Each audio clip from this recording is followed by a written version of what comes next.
Farm হাউসের দরজার সামনে দাঁড়িয়ে কলিং বেল বাজিয়ে চলেছে শায়লা বেগম। ছেলে যে দরজা খুলতে পারবে না সেটা সে ভালো করেই জানে, কারণ ছোট ছেলেটা আজকাল নেশার মধ্যেই জড়িয়ে গেছে। শায়লা বেগম অনেক কান্নাকাটি করে স্বামীর কাছে বলেছিল ছেলেকে বাসায় ফিরিয়ে নিতে, কিন্তু তিনি রাজি হননি। তারপর যখন 7 দিন যাবৎ বলে বলেও আফজাল সাহেবকে বোঝাতে পারলেন না শায়লা বেগম, তখন আর কোনো উপায়ন্তর না পেয়ে এক প্রকার রাগ করে নিজে থেকে ছেলেকে ফিরিয়ে নেওয়ার জন্য ফার্ম হাউসে চলে এসেছে। অবশ্য এর পিছনে একটা কারণ আছে, কারণটা খুব শীঘ্রই আপনারা জানতে পারবেন। শায়লা বেগম অনেকক্ষণ কলিং বেল দেওয়ার পর বাসার কাজের লোকটা এসে দরজা খুলে দিল আর ভদ্রমহিলাকে দেখে বলতে লাগলেন, ম্যাডাম আপনি আইছেন? ভাইজান তো ঘুমাইতেছে, কাল রাতে অনেক রাইতে আইছে। শায়লা বেগম আর এক মুহূর্ত দাঁড়ালো না, তাড়াহুড়ো করে ঈশানের রুমের দিকে চলে গেল। গেস্ট রুমের সামনে এসে দেখে ছেলে পুরো এলোমেলো অগোছালো অবস্থায় বেডে পড়ে আছে। দরজাটা খোলা, দরজাটা কোনো রকম ভেরানো। ভদ্রমহিলা ভিতরে ঢুকতেই দেখলো পুরো রুমের বেহাল দশা, একদম তার ছেলেটার মতোই। ছেলের মুখের দিকে তাকিয়ে শায়লা বেগম বুঝে গেলেন এই একটা মাসেই নিজেকে এমন বেপরোয়া করে ফেলেছে, তাই তো চোখ মুখের এরকম হাল। ছেলের এমন বেহাল দশা দেখেই শায়লা বেগমের চোখে পানি চলে আসেন। তারপর একটু এগিয়ে যেতে নিলেই একটা বোতলে লাথি লাগে। পায়ের দিকে তাকিয়ে দেখলেন অ্যালকোহলের বোতল আর সিগারেটের অসংখ্য অবশিষ্ট অংশ।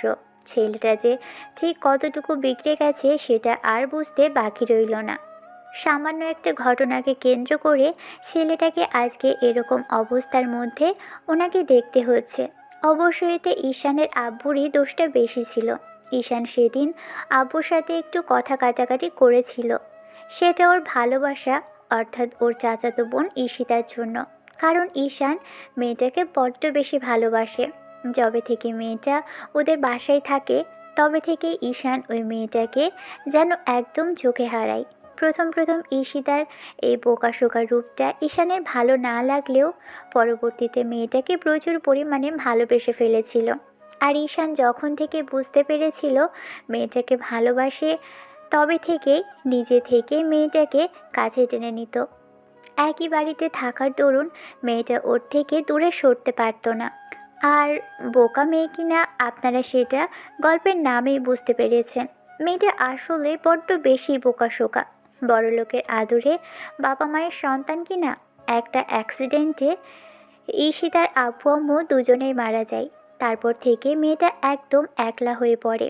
ঈশিতা ঈশানের থেকে 1.5 থেকে 2 বছরের বড়, কিন্তু পরিবেশগতভাবে মেয়েটা একদম অন্যরকম। স্বাভাবিক 8-10টা মেয়ের মতো সবটাও বোঝে না। ঈশিতাকে আব্বু ওদের বাসায় আনার পর থেকেই ঈশান প্রথম প্রথম মেয়েটা থেকে দূরে থাকার চেষ্টা করলেও পরবর্তীতে মেয়েটার এরকম বাচ্চা সুলভ কর্মকাণ্ডে ঈশান হাসত। মেয়েটাকে নিয়ে ও সব সময় ভাবত, মনে হতো ওর থেকে বয়সে বড় হয়েও মেয়েটা এমন বাচ্চাদের মতো কাজকর্ম করে। তারপর থেকে ঈশান ওকে বারবার আগলে নিত, আর মেয়েটা প্রথম প্রথম ঈশানের কাছে আসতে ভয় পেত। সেটাই যেন ঈশানের ঈশিতার প্রতি দুর্বল করে তোলে। এক পর্যায়ে ঈশিতা ঈশানের নেশা হয়ে ওঠে। তখন থেকেই ঈশান ওকে চোখের হারায়। তারপরও সেটা বলতে পারছিল না। ঈশান প্রকাশ না করলেও বুঝতে পারত ও মেয়েটাকে ভালোবাসে। তারপর একদিন এমন একটা ঘটনা ঘটল যার জন্য ঈশান প্রচুর পরিমাণে রেগে গেল। ছেলেটা আব্বু আম্মুর কথা মতো অফিসে যেতে আরম্ভ করেছিল। অন্যদিকে ঈশান ভেবেছিল কয়েকটা দিন গেলেই ঈশিতাকে বিয়ের কথাটা আব্বু আম্মুকে বলবে, কিন্তু তার আগেই এত কিছু হয়ে গেল। সেদিন দুপুরের দিকে ঈশানের কাজ করতে ভালো লাগছিল না। মেয়েটাকে বড্ড বেশি দেখতে ইচ্ছে করছিল, তাই বারবার কল করার পরও যখন মেয়েটা কল রিসিভ করলো না, তখন এক প্রকার রাগ নিয়েই মেয়েটার বাসায় চলে আসলো। ঈশান যখনই বাসার মধ্যে প্রবেশ করবে তখনই ডাইনিং রুমের কাছাকাছি আসতেই দেখে সেখানে কয়েকজন লোক বসে আছে। সবচেয়ে বড় আর অবাক করা কাণ্ড ছিল লোকগুলোর সামনে ঈশিতা মাথায় ঘোমটা দিয়ে বসে আছে। তার উপর আম্মু বসে কি যেন বলছে, কিন্তু আব্বু এখানে নেই। এমন কিছু দেখেই ঈশান এগিয়ে আসে আর কিছুক্ষণের জন্য স্তব্ধ হয়ে গেল। ঈশিতা মাথা নিচু করে আছে। মেয়েটাকে এমন সাজে অচেনা লোকের সামনে বসে থাকতে দেখে বুকের ভিতর কেমন বিপদের জানান দিল। ঈশান আর চুপ করে থাকতে পারল না, রাগী কণ্ঠে বলে ফেলল, আম্মু, কি হচ্ছে এখানে? ঈশান, তুমি চলে আসছো? আসলে ওনারা ঈশিতাকে দেখতে এসেছে। তোমার আব্বু ওনাদের পাঠিয়েছে, আর ওনারা ঈশিতাকে। আম্মু কথাটা শেষ করতে পারল না, তার আগেই ঈশান ঈশিতাকে উদ্দেশ্য করে বলতে লাগলো। একবার আমার রুমে আসো তো ঈশিতা। ঈশানের এরকম দ্বারা কথা শুনে আম্মু সহ বাসায় এসে থাকা লোকগুলো চোখ বড় বড় করে ওর দিকে তাকিয়ে রইল। অন্যদিকে ঈশিতা হকচকিয়ে গেল। ঈশানের এরকম কথাতে ঈশিতা চাচি আম্মুর দিকে তাকিয়ে একটা শুকনো ঢোক গিলল। ঈশান আর সেখানে এক মুহূর্ত দাঁড়ালো না, রুমে এসে সজোরে দরজাটা খুলে সরিয়ে দিল। উপরতলা থেকে একটা সজোরে শব্দ হতেই ঈশিতা ভয় কেঁপে উঠল। ঈশান গা থেকে ব্লেজারটা খুলে ছুঁড়ে ফেলে দিয়ে ধপ করে বেডে বসে পড়ল। এবার ঈশিতা সেখানে দাঁড়াতে পারল না, খুব ভয় হচ্ছে ওর, তাই তাড়াহুড়ো করে সেখান থেকে এক প্রকার দৌড়ে ঈশানের রুমের সামনে আসলো। ঈশিতা এসে দাঁড়াতেই একটা ফুলদানি এসে ওর পা থেকে খানিকটা দূরে ছিটকে পড়ল। বোকা আর সহজ সরল ঈশিতা ভয় কেঁপে উঠল। মেয়েটা কিছু বলার আগেই ঈশান অগ্নিচক্ষু নিয়ে ঈশিতার সামনে এসে দাঁড়ালো আর হাত ধরে টেনে নিয়ে রুমের মধ্যে নিয়ে দাঁড় করালো। বলতে লাগলো, এসব কি হচ্ছে বাসায় ইস্যু? মেয়েটা মাথা নিচু করে রইল। তখন ঈশান আবারও বলল, আমি তোমাকে কিছু জিজ্ঞেস করেছি ইস্যু, আনসার মি। শানের এরকম আচমকা চিৎকারে কেঁপে উঠল মেয়েটা, চোখ দিয়ে পানি পড়তে শুরু হলো। তারপরও কাঁপা কাঁপা গলায় বলতে লাগলো, ঈশান, আমি হ্যাঁ, তুমি তুমি কি ইস্যু? আমি তোমাকে পছন্দ করি, ইভেন তোমাকে যতটুকু ভালোবাসি তুমি তা কল্পনা করতে পারবে না। তুমি এইটুকু তো বুঝতে পারো আমি তোমার জন্য কেন এত পাগলামি করি। তুমি এতটা বোকা না যে তুমি বুঝতে পারো না আমি তোমাকে ঠিক কতটুকু ভালোবাসি ইস্যু। তোমাকে সব কেন বলে দিতে হবে ইস্যু? আমি তো কখনোই অফিসে যেতাম না শুধু তোমাকে বিয়ে করবো বলে, আর আব্বু আম্মুকে তোমাকে বিয়ে করার কথা বলবো বলেই অফিসে গিয়েছি। আর তুমি এমনটা কি করলে? ঈশান, আমি হ্যাঁ, বুঝতে পেরেছি তুমি কিছু বুঝতে পারোনি, তাই না ইস্যু? কারণ তুমি একটা বাচ্চা মেয়ে, তাই এতটা কাছে থেকে আমার ভালোবাসা বোঝনি। যে মেয়েটা আমার থেকে 2 বছরের সিনিয়র, সে কিছুই বুঝতে পারেনি। তুমি ওদের বলতে পারোনি যে তুমি আমাকে ভালোবাসো ইস্যু? না, মানে আসলে আমি তুমি কি বলো ইস্যু? ভালোবাসো না তো আমাকে? আমার ভালোবাসাটা বোঝার মতো যখন তোমার এতটুকু জ্ঞান নেই, তাহলে আমাকে আর ভালোবাসতে হবে না। এতটা ভয় পাও আমাকে, তাই কথাই বলতে পারো না আমার সামনে। তুমি যাও ঈশিতা, যারা এসেছে ওদের ছেলেকে বিয়ে করে নাও। ঈশিতা এবার কেঁদে ফেলল, চোখ মুছতে লাগলো। তখন ঈশান এসে আয়নার সামনে দাঁড়ালো আর নিজেই নিজেকে বলতে লাগলো, আমি দেখতে খুবই বাজে, তাই না ঈশিতা? আমি দেখতে খুবই খারাপ, আমার রাগটা অনেক বেশি। আমি সত্যি একটা বাজে ছেলে, বকাটে ছেলে, আব্বু আম্মুর কোনো কথা শুনি না। কিন্তু তুমি আমার লাইফে আসার পর থেকে সবটা গুছিয়ে নেওয়ার চেষ্টা করেছিলাম। দিন শেষে সেই তুমিও আমাকে এলোমেলো করে দিতে চাইছো। তুমি আমাকে ভালোবাসো না ইস্যু, না হলে কখনোই আজকে ওদের সামনে যেতে না। একবার অন্তত আমার কথা তোমার মনে হতো। আমার মাঝে সব কিছুই কমতি আছে, তাই তোমাকে ঠিকমতো ভালোবাসতেও পারিনি ইস্যু। ঈশান, আমি আউট, আমার রুমে তোমার কোনো দরকার নেই, বের হও এক্ষুনি। এত কিছুর পরেও যদি তুমি আমার ভালোবাসাটুকু বুঝতে না পারো, তাহলে তোমাকে বোঝানোর ক্ষমতা আমার নেই। আমি তোমার জন্য মরে যাবো ইস্যু, তোমাকে কিছু করতে হবে না। তুমি বিয়েটা করে নিলেই দেখো আমি জীবিত থেকেও একটু একটু করে মরে যাব। সেটাই তো চাও ইস্যু, তাই অন্য কারো সামনে বসেছিলে। ঈশানের চিৎকারে আম্মু দৌড়ে উপরে আসলো। ঈশানের রুমের মধ্যে অনেক কিছুই ভেঙে চুরে পড়ে আছে। ঈশিতা ওর থেকে কিছুটা দূরে দাঁড়িয়ে কেঁদে যাচ্ছে। এবার আম্মু এসে ঈশিতাকে জড়িয়ে ধরতে মেয়েটা জোরে জোরে ফোপাতে লাগলো আর ঈশান বলতে লাগলো, আই সে গেট আউট, আমার রুম থেকে যাও। ওকে আর আমার সামনেও আনবে না একদমই। আব্বু বকাবকি করছো কেন মেয়েটাকে? ও ভয় পাচ্ছে তোমাকে। তুমি জানো না, রিপিট, তুমি জানো না ও কীরকম? তুমি এটা আমাদের বলতে পারতে। সবটা জেনেও কেন ওর সাথে এরকম বিহেভ করছো? তুমি জানো না ঈশিতা কতটা নাজুক প্রকৃতির? তারপরও কেন সিন ক্রিয়েট করলে ওর সামনে? আম্মু, আমি ভালোভাবেই বলছি, ওনাকে নিয়ে এখান থেকে বেরিয়ে যান। আর আপনি, আপনার জন্য আমি আর কোনো পাগলামি করব না। আপনাকে আমার সামনে এসে বসেও থাকতে বলবো না। বা দয়া করে আমার রুম থেকে যান। আম্মু, ওনাকে আমার সামনে থেকে নিয়ে যাও। আমার লাইফে কারো দরকার নেই, কাউকে চাই না। ঈশিতা কান্নার ফলে কিছু বলতে চাইলেও পারছে না। তার উপর ঈশান রাগী চোখে ওদের দিকে তাকাতেই আম্মু জোর করে ঈশিতাকে নিয়ে বেরিয়ে গেল। ঈশান এসে জোরে সোরে দরজাটা লাগিয়ে দিল। তারপর হাতের কাছে কিছু না পেয়ে ড্রেসিং টেবিলের গ্লাসে একটা আঘাত করলো। গ্লাসটা ভেঙে হাত কেটে ফিনকে দিয়ে রক্ত পড়তে শুরু করলো। ঈশানের রুমের এমন শব্দে ঈশিতা কেঁপে উঠল। ভয়ে মেয়েটা আবারও জোরে জোরে কেঁদে উঠল। আম্মু ঈশিতাকে রুমে নিয়ে আসলো। ওকে জড়িয়ে ধরে বারবার কান্না থামানোর চেষ্টা করতে লাগলো। ঈশান কষ্ট পেয়েছে ভেবেই ঈশিতা কান্নাকাটি করতে লাগলো। ছেলেটা এরকম রাগী চেহারাটা ঈশিতা কখনোই দেখেনি। ঈশান ওকে কখনো ধমকের সুরে কথা বলে না। উল্টো আব্বু যদি কখনো জোরে কথা বলতো বাসার কারোর সাথে, তাহলে ঈশিতা ভয় পেয়ে রুমের এক কোণায় বসে থাকতো। তখন ঈশান এসে ওকে বুকের সাথে জড়িয়ে ধরে মাথায় হাজারটা চুমু দিত। মেয়েটার ভয় কাটানোর চেষ্টা করত। এর থেকে বেশি কিছু ঈশান কখনোই করেনি। আর মেয়েটা বাজেভাবে ছোঁয়াতো সেখানে দূরে থাক। ঈশান ঈশিতাকে ভালোবাসে সেটা বোঝানোর চেষ্টা করেছিল। ভেবেছিল আস্তে আস্তে মেয়েটার সবই বুঝতে পারবে, কিন্তু আজ মনে হচ্ছে মেয়েটা কিছুই বুঝতে পারেনি। উল্টো বাসায় এসে দেখলো অন্য কারো বউ হওয়ার জন্য সেজে গুজে বসে আছে। ভালোবাসার মানুষটাকে অন্য কারোর সামনে বসে থাকতে দেখলে কারই বা মাথা ঠিক থাকবে? তাই ঈশানও রাখতে পারেনি। ঈশিতা এখনও কেঁদেই চলেছে। ভয়ে মেয়েটা কাঁপছে।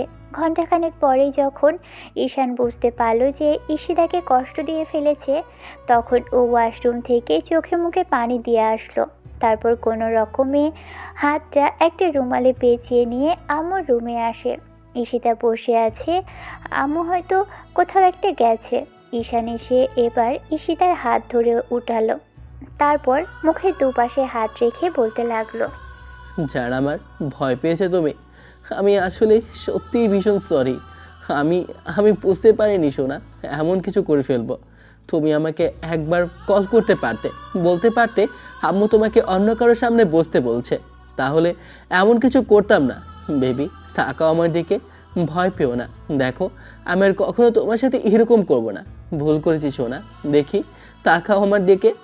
ঈশান পাগলের মতো কথাগুলো বলছে আর ঈশিতার গালে চুমু দিচ্ছে। তারপর নিজেকে শান্ত করতে ওকে বুকের সাথে জড়িয়ে ধরল। এরই মাঝে আম্মু রুমে আসতেই ঈশান বুঝতে পেরে বলল, আম্মু প্লিজ, তুমি এখান থেকে যাও। আমি ইস্যুর সাথে একটু কথা বলছি, তুমি আমাদের মাঝে এসো না, একটু সময় দাও। ঈশান, এবার কিন্তু বাড়াবাড়ি হয়ে যাচ্ছে। অনেক কষ্টে মেয়েটার কান্না থামিয়েছি। তুমি যদি এখন এরকম করো তাহলে ঈশিতা আরও ভয় পাবে। তুমি জানো না ও কোন প্রকৃতির মেয়ে আর কতটা সহজ সরল। মেয়েটা অনেকটা ভয় পেয়েছে তোমার এমন রুড বিহেভে। এখন ওর সাথে আর কোনো সিন ক্রিয়েট করো না। তোমার আব্বু বাসায় আসুক, আমি ওনার আব্বুর সাথে কথা বলবো। তাকে বুঝিয়ে বললে অবশ্যই বুঝতে পারবে। তুমি এর মাঝে এরকম কোনো আচরণ করো না যার জন্য সবটা বিগড়ে যায়। ঈশান, ঈশিতাকে রেখে রুমে যাও। আর এরকম পাগলামি করো না, তোমার আব্বু জানতে পারলে ঝামেলা হবে বলছি। আম্মু, তুমি বুঝতে পারছো না, ইস্যুকে ছাড়া আমি এক মুহূর্ত থাকতে চাই না। আব্বু জোর করে ওর বিয়েটা অন্য কোথাও দেওয়ার চেষ্টা করবে, আমি ওকে হারাতে পারবো না। আম্মু, জীবনে কখনো কাউকে ভালোবাসিনি। ও যদি আমার থেকে হারিয়ে যায়, আমি কি করবো সেটা নিজেও জানি না। আমাকে, আমার ইস্যুকে আলাদা করো না। আমার শেষ রিকোয়েস্টটুকু তোমাদের কাছে। আব্বু, পাগলামি করো না, ওকে ছাড়ো আর এখান থেকে যাও। আমি তোমার আব্বুকে বারণ করব ওর বিয়েটা অন্য কোথাও ঠিক করতে। আমার কথা শোনো, ঈশান কিছু একটা ভেবে তারপর আবারও বলতে লাগলো। ইস্যু আম্মু ঠিকই বলেছে, আমাদের বিয়ে করতে হবে। ইস্যু শোনা, চলো আমরা বিয়ে করব, না হলে সবাই আমার থেকে তোমাকে দূরে সরিয়ে দেবে, অন্য কোথাও তোমায় বিয়ে দিয়ে দিবে। আমি তোমাকে হারিয়ে ফেলবো। তুমি তো আমাকে হারাতে চাও না, বলো জান? আমাকে একটু বলো, তোমার মুখে বলতে হবে না, শুধু মাথা নেড়ে বলো। তোমার কাউকে এক্সপ্লেন করতে হবে না। ভয় পেও না বেবি, আমি সবাইকে বুঝিয়ে বলবো। দেখো, কেউ তোমার উপর রাগ করবে না, সবাই যা বলার আমাকে বলবে। আমাকে একটা সুযোগ দাও, আমি তো তোমাকে ভালোবাসি সোনা। আম্মু হাজার চেষ্টা করেও ঈশানকে থামাতে পারল না। ঈশান ঈশিতাকে জোর করে রুম থেকে নিয়ে বেরিয়ে যেতে গেলেই তখন আম্মু ওকে আটকানোর চেষ্টা করলো, কিন্তু পারল না। তখন ঈশিতা ছোটার চেষ্টা করলে তখন ঈশান বুঝতে পারল মেয়েটা এত সহজে যাবে না, তাই ওকে পাজাকোলা উঠিয়ে নিল। ঈশান বাসার বাইরে এসে যখনই গাড়িতে উঠতে যাবে তখনই আব্বু এসে সামনে দাঁড়ালো। আব্বুকে দেখে ঈশান কিছুটা ভয় পেয়ে গেলেও ঈশিতাকে বলতে লাগলো। গাড়িতে ওঠো ইস্যু, আজকে আমরা বিয়ে করব। আব্বু আম্মু কেউ তোমাকে আমার থেকে আলাদা করতে পারবে না। তুমি আমার থেকে দূরে গেলে আমি কিন্তু বাঁচতে পারবো না ইস্যু। আজকে আমরা বিয়ে করে আসব, তারপর দেখি আব্বু আম্মু আমাদের কি করে আলাদা করে। কি হচ্ছে এখানে? ঈশান, মেয়েটার সাথে জোর জবরদস্তি কেন করছো? সেদিন শায়লা বেগম তার হাজবেন্ডকে কল করেছে যেন ওনার জীবনের সবচেয়ে বড় ভুল করেছিল, আর সেটাই যেন ঈশানের জীবনটা এখন এলোমেলো করে দেওয়ার জন্য যথেষ্ট ছিল।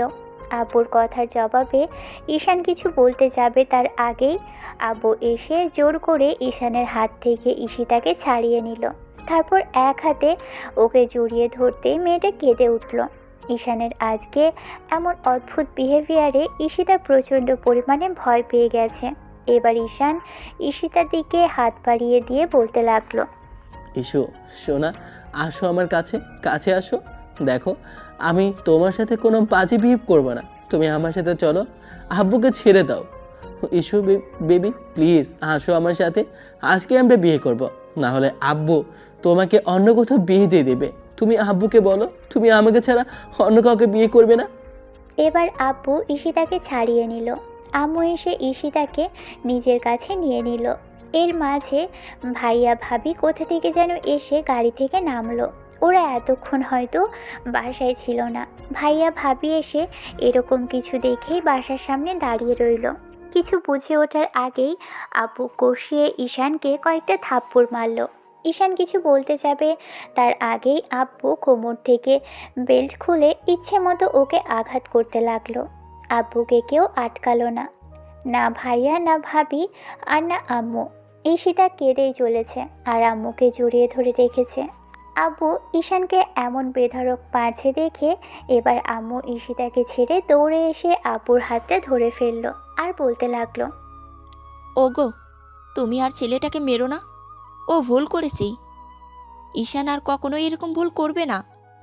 তুমি দয়া করে এবারের মতো ওকে মাফ করে দাও। ঈশানের পুরো দাগ বসে গেছে, কয়েক জায়গায় তো টি শার্ট ছিঁড়ে পর্যন্ত গেছে। আব্বু ঈশানকে আঘাত করতে করতে নিচে ফেলে দিয়েছে। ছেলেটা নিচে হাঁটু গেড়ে বসে আছে। আব্বুকে থামতেই ঈশান ঈশিতার দিকে তাকালো আর বলল। তুমি তো এটাই চেয়েছিলে তাই না ইস্যু? তুমি আমাকে ভালোবাসো না, আজকে সেটা প্রমাণ করে দিলে। আমাকে অনেক ভয় পাও তাই না? হ্যাঁ হ্যাঁ, ও তোকে ভয় পায়, কারণ তুই একটা বাজে ছেলে, তুই একটা রাগী ছেলে। তোর মতো রাগী ছেলের সাথে ওর বিয়ে হলে ও কখনোই ভালো থাকতে পারবে না। আমি নিজের হাতে মেয়েটার জীবন নষ্ট করতে পারবো না। তুই যতটা বিগড়ে গেছিস, ওর মতো একটা নাজুক মেয়েকে তোর সাথে বিয়ে দিলেই ও কখনো ভালো থাকবে না। সেজন্যই ও তোর সাথে যেতে চাইছিল না। তুই জোর করে ওকে টর্চার করছিলি। এই মুহূর্তে তুই আমার চোখের সামনের থেকে দূর হয়ে যাবি, না হলে আমি ভুলে যাব তুই আমার ছেলে। আমি তোকে চোখের সামনেও আর দেখতে চাই না। আব্বু এরকম কিছু করো না প্লিজ, আমি ওকে ছাড়া থাকতে পারবো না। ওকে না দেখলে আমার নিঃশ্বাস বন্ধ হয়ে আসে। দয়া করে এরকম কিছু করো না আব্বু, আমি ওকে অনেক বেশি ভালোবাসি। আমি ভালো হয়ে যাব আব্বু, তোমরা বলেছো, আমি সেই জন্য অফিসেও যেতে শুরু করেছি। আমি ওর জন্য সব কিছু ছেড়ে দেবো, দেখে নিও।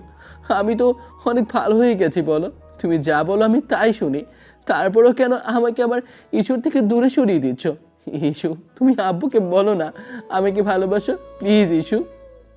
ঈশানের সেদিনের ওই আর্তনাদ ঈশিতার কান পর্যন্ত পৌঁছয়নি। মেয়েটা সেই তখন থেকে কান্না করেই যাচ্ছে। ও প্রচণ্ড ভয় পেয়েছে, সেটা মুখ দেখেই বোঝা যাচ্ছে। আর সেটাই যেন ঈশানের জন্য খারাপ হয়ে গেল। আব্বু আবারও ওকে আঘাত করতে গেলে এবার ভাইয়া এসে আব্বুকে আটকে দিল আর ঈশানকে উদ্দেশ্য করে বলতে লাগলো, ঈশান, আমি তোকে বারবার বলেছিলাম কোনো পাগলামি করিস না। ওই মেয়েটাকে যতটা বুঝমান মনে হয় ততটা বুঝদার ও নয়। তুই কেন বুঝতে চাইছিস না? ও তোকে ভালোবাসে না। আব্বু ওর সাথে তোর বিয়েটা কখনোই দেবে না। তুই কি এখনো বুঝতে পারছিস না যে ও তোকে ভালোবাসে না? ভাইয়া, আমি ওকে ছাড়া থাকতে পারবো না। ইস্যু আমাকে ভালো না বাসলেও আমিও ওকে চাই। আমি আমি ভালো হয়ে যাব। তুমি আব্বুকে বলো না। ইমন, আমি এখানে কোনো সিন ক্রিয়েট করতে চাইছি না। তোমার ভাইকে বলো এখান থেকে চলে যেতে। এই বাসায় আজকের থেকে ওর কোনো জায়গা হবে না। যতদিন পর্যন্ত না ঈশিতা বিয়ে হবে ততদিন পর্যন্ত ও যেন এই বাসাতে না আসে। শাইলা, তোমার ছেলে আমার চোখের সামনে আসলে আমি গুলি করে মারবো। ভুলে যাব ও আমার সন্তান। ওগো, তুমি এসব কি বলছো? ও এখান থেকে চলে গেলে আমি কি করে ভালো থাকবো? আমার দুইটা মাত্র ছেলে, তুমি ওকে তাড়িয়ে দিলে কি করে বাড়িটায় হাসি থাকবে বলো? শায়লা, দুষ্টু গরুর থেকে শূন্য গোয়াল অনেক ভালো। ওর মতো একটা বদমাস ছেলেকে আমার দরকার নেই। ওকে এখান থেকে এক্ষুনি চলে যেতে বলো। আমি ওকে একদমই সহ্য করতে পারছি না। আব্বু ঈশানের সাথে প্রচণ্ড পরিমাণে সিন ক্রিয়েট করতে লাগলো। ঈশান বাসার ভিতরে যখনই যেতে নিবে তখনই আব্বু ওর হাত ধরে নিচের দিকে ঘুরিয়ে কয়েকটা থাপ্পড় মারল। তারপর ঘাড় ধরে বাসা থেকে বের করে দিল। আব্বুর করা আদেশ জারি হলো। ঈশান যেন কোনো মতেই বাসায় ঢুকতে না পারে। আব্বু ঈশানকে সত্যি আর বাসায় ঢুকতে দিল না। ঈশান বাসার সামনেই বসে রইল। আব্বুর কথার বাহিরে কেউ কোনো কাজ করতে পারে না, তাই ঈশানকে কেউ বাসার ভিতরে যাওয়ার কথাটা বলতে সাহসটাও পেল না। ঈশান বাসার সামনে মাঝরাত অবধি রইল। বারবার ঈশিতাকে কল করলো, তারপরও মেয়েটা কল রিসিভ করলো না। ঈশানের খুব রাগ হলো। রাগের মাথায় ঈশান ফোনটা আছাড় মেরে ভেঙে ফেলল। ঈশান কিছুক্ষণ কান্নাকাটি করে চলে গেল। তারপর থেকেই 7টা দিন ঈশানের আর কোনো খোঁজ খবর পাওয়া যায়নি। তারপর যখন খোঁজ পেয়েছে তখন পুরো 2টা সপ্তাহ কেটে গেছে। ঈশান কোথায় থাকে, কি করে, সেটা ভাইয়া খোঁজ খবর নিয়েছিল। কেউ জানতো না ছেলেটা কোথায় কোথায় থাকে আর কী বা করে। ঈশান ফোনটাও ভেঙে ফেলেছিল, তাই কেউ আর যোগাযোগ করতে পারেনি। সেদিনের পর থেকেই ঈশান ওদের ফার্ম হাউসে চলে যায়। সেদিন থেকেই কেউ ওর খোঁজ খবরও করেনি আর ঈশান বাড়িতে আসার চেষ্টা করেনি। শায়লা প্রতিনিয়ত কেঁদে চলেছে ছেলের জন্য। ঈশিতা দূর থেকে দাঁড়িয়ে সবটাই দেখেছে। এইটুকু তো মেয়েটা বুঝতেই পেরেছে যে ঈশানের জন্য ও চাচি আম্মু কান্নাকাটি করছে। চাচি আম্মু ওকে নানা কথা বলে বোঝানোর চেষ্টা করেছে, কিন্তু ঈশিতা শুধু ফ্যাল করে তাকিয়ে থেকেছে। ভদ্রমহিলার কোনো কথাই যেন মেয়েটা শোনেনি। সেদিনের পর থেকেই ঈশান আর বাসায় যাওয়ার চেষ্টাই করেনি। তারপর পার হয়ে গেছে পুরো 1টা মাস। এই 1টা মাসে এলোমেলো অগোছালো হয়ে গেছে ছেলেটা। আম্মু ভাইয়ার মাধ্যমে খোঁজ খবর নেওয়ার চেষ্টা করলে ভাইয়া প্রথমে আব্বুর কথা ভেবে খোঁজ খবর নিতে চায়নি, কিন্তু একমাত্র ভাই কতদিনই বা রাগ করে থাকবে। ঈশানের এরকম কর্মকাণ্ডে ভাইয়া বিরক্ত হলেও পরবর্তীতে আম্মুর কান্নাকাটিতে ঈশানের সাথে যোগাযোগ করার চেষ্টা করে। তারপর শেষে জানতে পারে ঈশান নেশার মধ্যে জড়িয়ে গেছে আর এখন ওই ফার্ম হাউসে পড়ে থাকে। শায়লা বেগম জানার পর বড় ছেলেকে বলেছে তার ভাইকে বাসায় ফিরিয়ে আনতে, কিন্তু ভাইয়া ঈশানের সাথে চেষ্টা করেও দেখা করতে পারেনি। আম্মু বারবার কান্নাকাটি করেছে বলে ভাইয়া কয়েকবার চেষ্টা করে শেষে ঈশানের সাথে দেখা করতে পারে, কিন্তু ঈশান বাসায় যাবে না বলে দিয়েছে। উল্টো কিছুদিনের মধ্যে বাইরে চলে যাবে বলে জানিয়ে দিয়েছে। ঈশিতা ওর ভালোবাসাটা বোঝার চেষ্টাই করেনি, পাগলা সাইকো ভেবেছে। আর আব্বু ঈশিতার থেকে ওকে দূরে সরিয়ে দিয়েছে। তাই রাগের মাথায় ঈশান সিদ্ধান্ত নিয়েছে ও দেশেই থাকবে না, আর আপনজনদের থেকেও দূরে চলে যাবে। সেটাই হবে ওদের থেকে আর নিজের জন্য সবচেয়ে বড় শাস্তি। শেষে যখন আম্মু এসব বিষয় জানতে পারলো, তারপর থেকেই গত এক সপ্তাহে আব্বুর সাথে কথা বলার চেষ্টা করেছে ঈশানের ব্যাপারে, কিন্তু আম্মু যতবারই ঈশানের কথা বলেছে ততবারই আব্বু রেগে গিয়েছে। শেষে ভদ্রমহিলার কান্নাকাটিতে আব্বু কোনো কথা না বললেও পরবর্তীতে শাইলা বেগম বলেছে যে বাড়িতে ওনার ছেলে নেই সে বাড়িতে উনিও থাকবেন না, তাই চুপ করেছিল। তখন ভদ্রমহিলা ভেবেছে একবার ছেলেকে বাসায় নিয়ে আসলে অন্তত আফজাল সাহেব ওকে ফিরিয়ে দিতে পারবে না, তাই শাইলা বেগম ফার্ম হাউসে চলে যায়। তারপর গিয়ে 15 মিনিট যাবৎ কলিং বেল দেয়, কিন্তু কেউই দরজা খুলছিল না। শেষে বাসার কাজের লোক এসে দরজা খুলে দিতেই কি হলো আর ঈশানকে আম্মু কেমন অবস্থায় পেল সেটা আপনারা জানতেই পেরেছেন। আম্মু ঈশানকে অনেকক্ষণ ডাকার পর ও উঠে বসলো, আর আম্মুকে বসে থাকতে দেখে চোখ টলতে টলতে বলল, আম্মু তুমি এখানে? আম্মু ঈশানকে জড়িয়ে ধরে কেঁদে ফেলল। ঈশান চুপ করে রইল, তারপর নিজেকে ছাড়িয়ে নিল। আম্মু চোখের পানি মুছে দিয়ে গায়ে একটা টি শার্ট জড়িয়ে তারপর উঠে ফ্রেশ হয়ে আসলো। তারপর বেডে বসে যখনই একটা সিগারেট আম্মুর সামনে ধরাতে যাবে তখনই আম্মু সেটা নিয়ে ছুঁড়ে ফেলে দিল আর বলতে লাগলো, কি শুরু করেছো তুমি এগুলো? এসব তো আমি আগে থেকেই খাই, মাঝখানে বাদ দিয়ে দিয়েছিলাম। ছাড়ো সব কথা। এখানে কেন এসেছো তুমি? তোমার হাজব্যান্ড আসতে দিল এখানে? তার না করা আদেশ আমার সাথে ওই বাসার কেউ যোগাযোগ করতে পারবে না। তুমি এখানে আসো, ভয় লাগছে না আম্মু যদি ভদ্রলোক তোমাকে বাসা থেকে বের করে দেয়? আব্বুর সম্পর্কে কেউ এমন করে কথা বলে? বাবা হলে পারতো ছেলের এরকম কষ্ট দেখতে? আমি নাকি বাজে, রাগী, পকেটে ছেলে? আমার নাকি কোনো যোগ্যতাই নেই ওই বাসাতে থাকার? তাহলে কেন এসেছো এখানে? তোমরা থাকো তোমাদের মতো, আর আমাকে আমার মতো থাকতে দাও। দেখো, আর যাই হোক ওনার সম্পর্কে কিছু বলো না। অন্তত যদি এখানে আমাকে ফিরিয়ে নেওয়ার জন্য আসো তাহলে আমি যাব না। তোমাকে ছাড়া আমি ওই বাসাতে থাকতে পারছি না আব্বু। আমার বুকটা হাহাকার করে, বাসাটা কেমন ফাঁকা লাগে। এখন আর কেউ বলে না আম্মু এটা চাই ওটা চাই, কেউ আবদার করে না। আমি আমার ছেলেকে ফিরিয়ে নিতে এসেছি। তুমি আর এগুলো খাবে না? আমাকে কথা দাও আব্বু। নিজের এই কি হাল করেছো, শরীরের এই কি অবস্থা করেছো, একটাবার দেখেছো? এরকম করার মানে কি? তুমি এক্ষুনি আমার সাথে বাসায় যাবে, আর যদি বাসায় না যাও তাহলে কিন্তু আমি এখান থেকে যাচ্ছি না। আম্মু, ভাইয়াও কয়েকবার এসেছিল, আমি তোমাদের কাউকে বলিনি এখানে এসে আমার জন্য কান্নাকাটি করো। তোমার আর একটা ছেলে আছে, আর বৌমার মতো মেয়েও আছে, তাদের নিয়ে থাকো না। আমার জন্য কেন তোমাদের এত কষ্ট হবে? তোমাদের হাজব্যান্ডকে বলে দিও আমি আর ভুলেও ওনার চোখের সামনেও যাব না, আর না ওই বাড়িতে গিয়ে ওঠার চেষ্টা করব। কী সব আজে বাজে কথা বলছো আব্বু? আর এসব বলবে না। তুমি আমার সাথে বাসায় যাবে। আমি তোমার আব্বুর সাথে কথা বলে এসেছি, সে বলেছি তোমাকে নিয়ে যেতে। আমি তোমার আব্বুকে বুঝিয়েছি। এখন বাসায় চলো। দেখো আব্বু, আস্তে আস্তে সব ঠিক হয়ে যাবে। কি ঠিক হবে আম্মু? কিসের কথা বলছো? আমাকে মিথ্যা সান্ত্বনা দেওয়ার চেষ্টা করো না। আমি জানি কোনো কিছু ঠিক হবে না, আর ঠিক হওয়ার জন্য তোমার হাজব্যান্ড বিগড়ে দেয়নি। থাকলে সেটা আগেই হতো। উনি মুখ দিয়ে একবার যেটা বলে সেটাই করে ছাড়ে। ছোটবেলা থেকে দেখে আসি উনি যেটা চান, উনি যেটা বলেন সেটাই হয়। আমাদের চাওয়া পাওয়ার কোনো মূল্যই নেই ওনার কাছে। ওনার মতের বিরুদ্ধে গিয়ে কেউ কথা বলতেও পারবে না, আর না অন্য কারো মতামত জানানোর কোনো সুযোগ আছে। তাই আমি আর ওই বাসায় ফিরে যাব না। এখানে থেকে আমি নিজের মতো চলছি। আমাকে আমার মতো থাকতে দাও। তোমরা তোমাদের মতো থাকো না। আমি তো তোমাদের বাসায় ওখানে থাকছি না, আর ইন্টারফেয়ারও করছি না। আমাকে আমার মতো এখানে পড়ে থাকতে দাও। আর জোর করে আমাকে বাসায় নিয়ে যাওয়ার চেষ্টা করো না আম্মু, সেটা ভালো হবে না। আর পরবর্তীতে আব্বু আবারও সেই আমাকে বাসা থেকে বের করে দিবে। আমি আর চাইছি না কোনো ঝামেলা হোক। খামাখা আব্বু তোমার উপর রাগ করবে, সেটা আমার ভালো লাগবে না। তুমি চলে যাও। বলছি তো এরকম কিছু হবে না।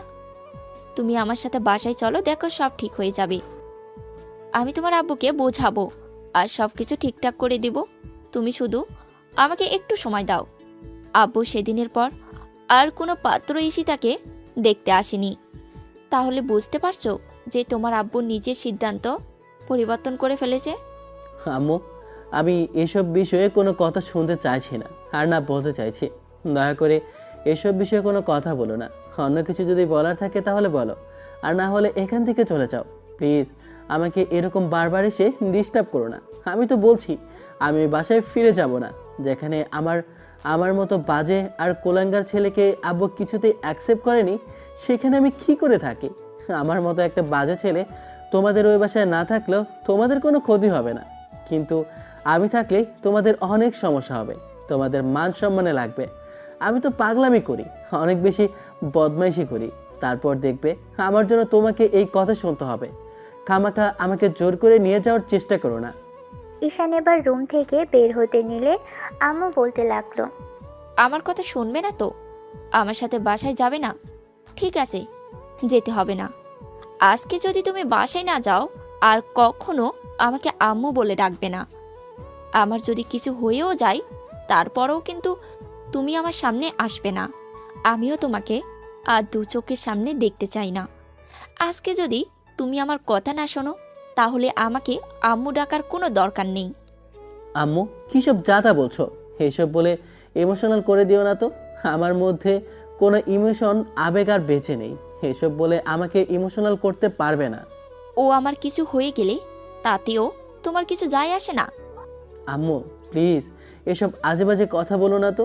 খামাখা আমাকে জোর করে নিয়ে তারপর তোমাকে আব্বুর কাছে কথা শুনতে হবে। তাহলে আমার সাথে বাসায় চলো।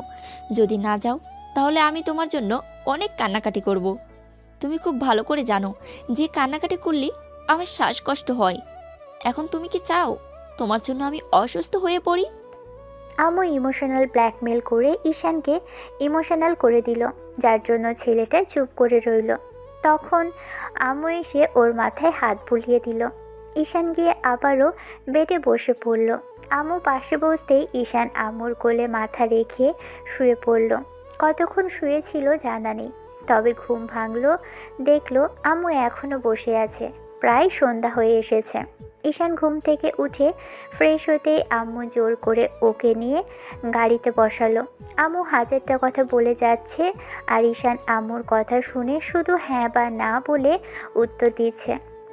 ঈশান জানে না বাসায় গেলে কি অবস্থা হবে আর আব্বু ওকে দেখার পর ঠিক কীরকম সিন ক্রিয়েট করবে। তারপরও আম্মুর এরকম কান্নাকাটির জন্য যাওয়া।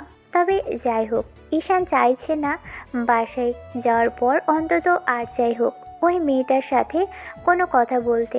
ও চোখের সামনে থাকলেও ঈশানের প্রচণ্ড পরিমাণে রাগ হবে। তাই ঈশান ভাবলো অন্তত ওই মেয়েটাকে এখন থেকে ইগনোর করে যাবে। যে ওকে ভালোই বাসে না তাকে কোনো রকম জ্বালানোর কিংবা তার সাথে জোর করে কোনো কথা বলার ইচ্ছেটাই ঈশানের নেই। আম্মু ছেলেকে নিয়ে বাসায় আসলো। গাড়ি থেকে নামলেই তারপর বাচ্চাদের মতো ওর হাত ধরে টানতে টানতে ডাইনিং রুমে নিয়ে আসলো। ভাবি আর ঈশিতা বসে কথা বলছিল। ঈশানকে দেখেই দুজনে উঠে দাঁড়ালো। ঈশান মাথা নিচু করে রইল। ঈশিতা ওকে দেখে ফ্যাল করে তাকিয়ে রইল। ঈশানকে দেখে ভাবি কিছু বলতে যাবে তার আগেই আম্মু বলতে লাগলো, তোমাদের আব্বু এসেছে। না, চলো রুমে চলো আব্বু। ঈশান আম্মুর কথা মতো রুমের দিকে যেতে নিলেই এবার ঈশানের সাথে দেখা হলো ভাইয়ার। ঈশান কারোর সাথেই কোনো কথা বলছে না। এলোমেলো অগোছালো লাগছে ছেলেটাকে। এক মাসেই যেন কেমন লাগছে ছেলেটাকে। তার উপর দেখে বোঝাই যাচ্ছে রাতে ঘুমোয় না আর এলোমেলো উশৃঙ্খল চলাফেরা। ঈশান এরকম কোনো দিনই ছিল না। একটু চঞ্চল আর রাগী স্বভাবের থাকলেও এরকম উশৃঙ্খল কখনো চলাফেরা করেনি। রাতে যখন খাওয়ার সময় হলো তখন আম্মু জোর করে ওকে খাবার টেবিলের সামনে নিয়ে আসতেই দেখে আব্বু বসে আছে। ঈশান ভয় পেয়ে গেল, হয়তো এখনই আব্বু রেগে গিয়ে গায়ে হাত তুলবে। ভাবনা শেষ হওয়ার আগেই আব্বু ওকে দেখে বলল, তুমি এখানে? না মানে আব্বু, আমি আসতে চাইনি। আসলে আম্মু কান্নাকাটি করছিল তাই। তোমাকে না বলেছিলাম? জানি আমাকে চোখের সামনে দেখতে চাওনি, তাই আমিও আসতে চাইনি, কিন্তু আম্মু জোর করে নিয়ে আসলো। আর আমি চলে যাচ্ছি। আমি থাকতে আসিনি এখানে। আম্মুকে কিছু বলতে হবে না, আমি সত্যিই চলে যাব। ঈশান ভয় পাচ্ছে সেটা আবু বুঝতে পারল। ভাইয়া ভাবি ঈশিতা ঈশানের এমন কর্মকাণ্ড দেখতে লাগলো। এরই মাঝে আম্মু এসে ঈশানের হাত ধরে ফেললো আর বলতে লাগলো, কোথাও যাবে না তুমি, এখানেই থাকবে। তোমার আব্বু কি বলবে? আব্বু যদি তোমাকে বাসা থেকে বেরিয়ে যেতে বলে, তাহলে আমাকেও বলতে হবে। আমিও তোমার সাথে বেরিয়ে যাব। তারপর উনি ওনার এই বিশাল সাম্রাজ্য নিয়ে থাকবে। আমি আমার একটা ছেলেকে ছাড়াও থাকতে পারবো না। ওনার যদি ভালো লাগে তো উনি সবাইকে নিয়ে থাকুক, না হলে বলে দিক আমরা বাসা ছেড়ে চলে যাব। আব্বুকে দেখার পর থেকে ঈশান মাথা নিচু করে রইল। আম্মুর কথাতেই আব্বু ওনার দিকে তাকিয়ে রইল। কি হলো বলো, তোমার কি সিদ্ধান্ত? যদি বলো তোমার ছোট ছেলেকে এই বাড়িতে রাখতে সমস্যা আছে, তাহলে আমি ওকে নিয়ে বেরিয়ে যাচ্ছি। তারপরও তোমাদের কোনো সমস্যা হোক, আমি সেটা চাই না। তোমার রাগ যদি তোমার ছেলে থেকে বড় হয়, তাহলে থাকো তুমি তোমার রাগটা নিয়ে। আব্বু কথা বলছে না। এবার ঈশান বুঝে গেল ওর জন্য ঝামেলা একটা হবে, তাই আম্মুকে বলতে লাগলো, আমি কিন্তু বারণ করেছিলাম আম্মু, আমি এখানে আসবো না। তুমি আমাকে জোর করে আনলে। দেখো আব্বু তোমার উপরই রেগে যাচ্ছে। আম্মু তুমি রাগারাগি করো না তো, সামান্য বিষয় নিয়ে। তোমার যখন খুশি গিয়ে আমাকে দেখে এসো, তারপরে এখানে আসার বা থাকার কথা বলো না। তোমরা থাকো, আমি চলে যাচ্ছি। দাঁড়াও আব্বু, তুমি কোথাও যাবে না। তুমি যদি যাও, আমিও তোমার সাথে যাব। আম্মু এবার কান্নাকাটি করে কিছু এসব কথা বারবার বলতে লাগলো, তাই ঈশান চুপ করে রইল। তখন আব্বু বলতে লাগলো, ওকে কেউ বাসা থেকে চলে যেতে বলেনি সাহেলা। তবে এখানে থাকতে চাই, তাহলে কোনো রকমে বদমাশি করতে পারবে না। থাকলে ভদ্রভাবে থাকতে হবে, কেউ যেন বুঝতে না পারে ও এখানে আছে। আর আগের মতো কোনো রকমের যদি উল্টাপাল্টা কাজ করেই, তাহলে কিন্তু এবার চিরদিনের জন্য এ বাড়ির দরজা ওর জন্য বন্ধ হয়ে যাবে।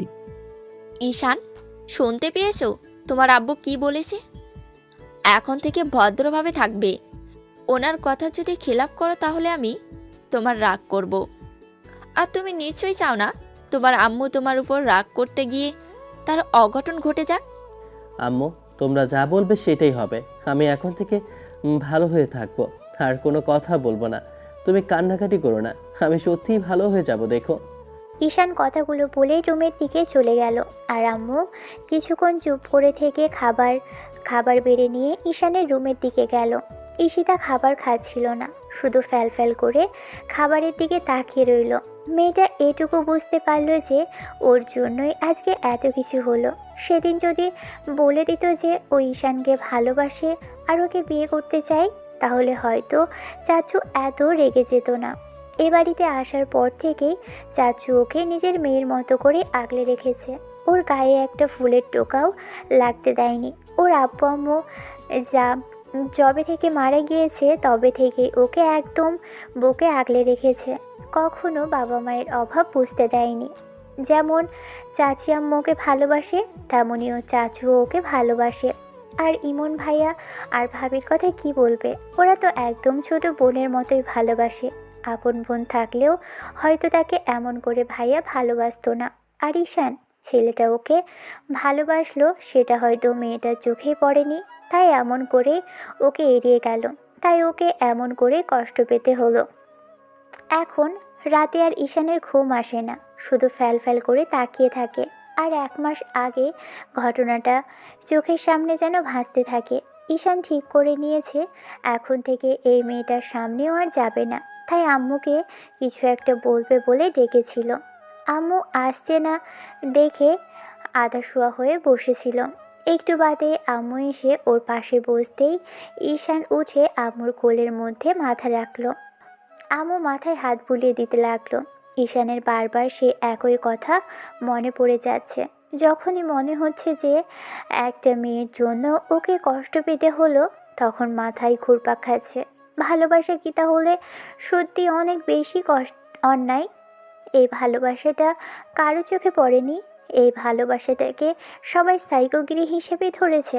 কথাগুলো ভেবেই ঈশান আম্মুকে প্রশ্ন করে।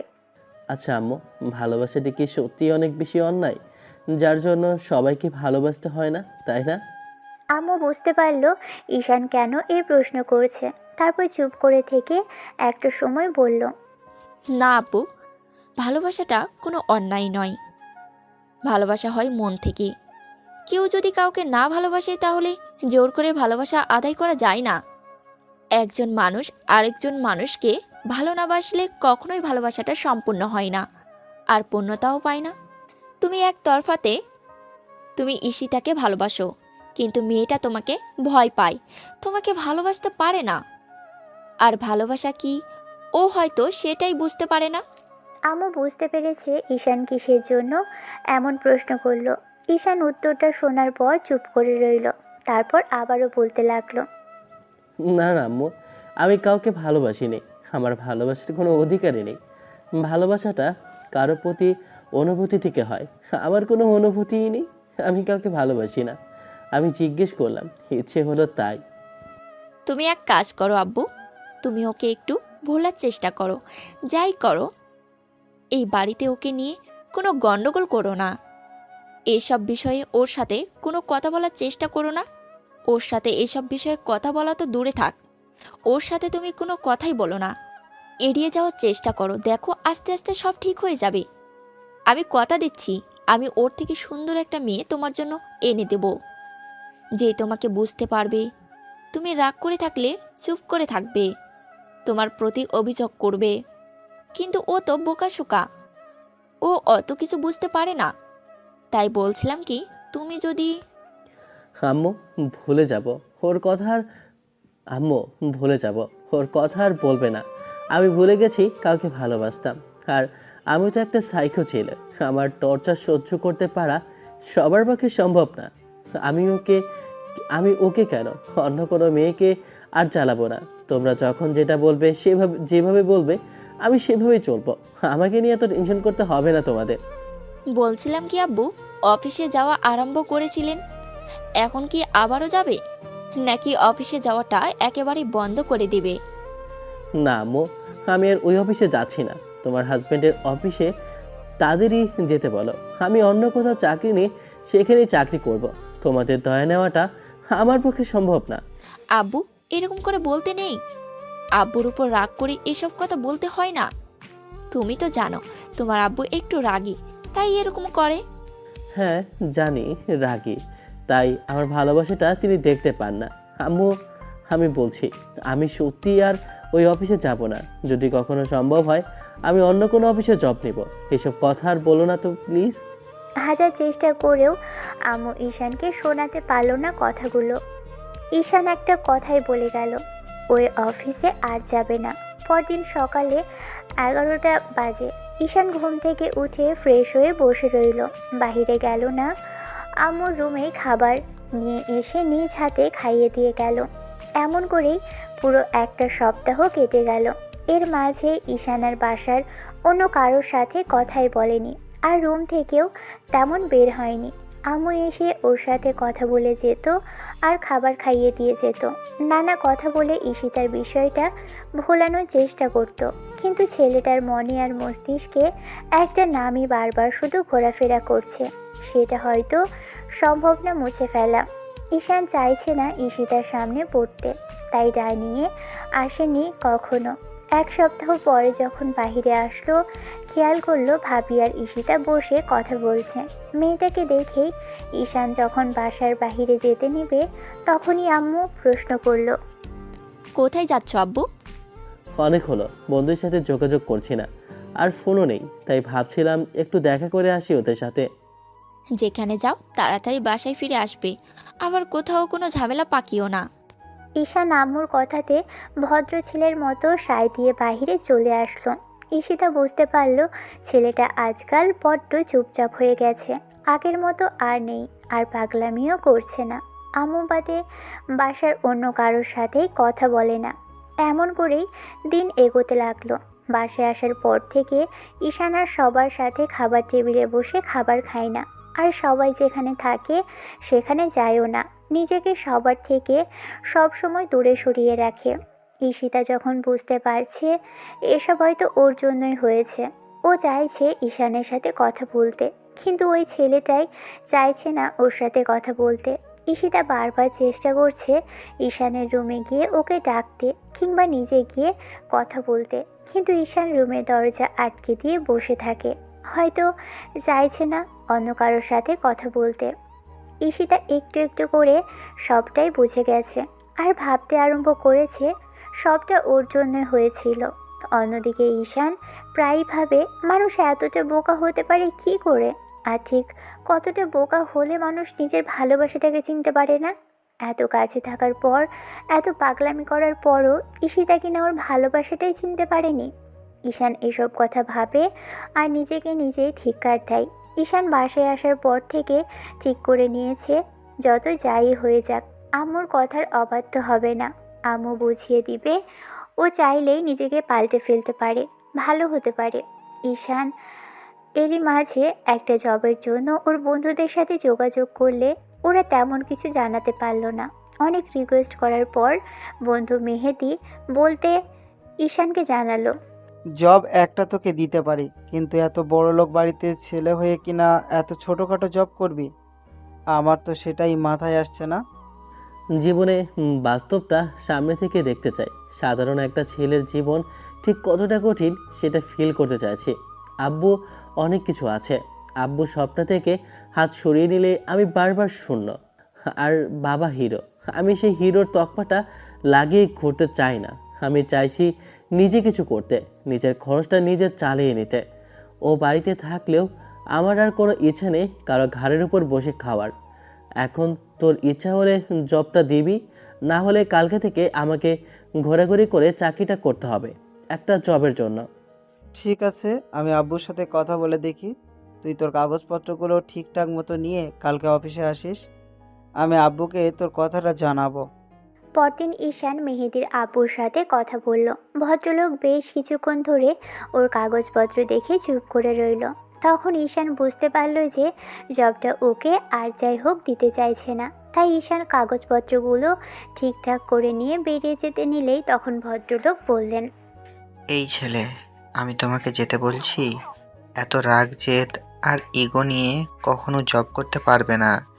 অন্যের অধীনে জব যদি করতেই হয় তাহলে এই রাগটাকে কমাতে হবে, না হলে অফিসের অন্য কলিগের সাথে মিসবিহেভ করে ফেলতে পারো।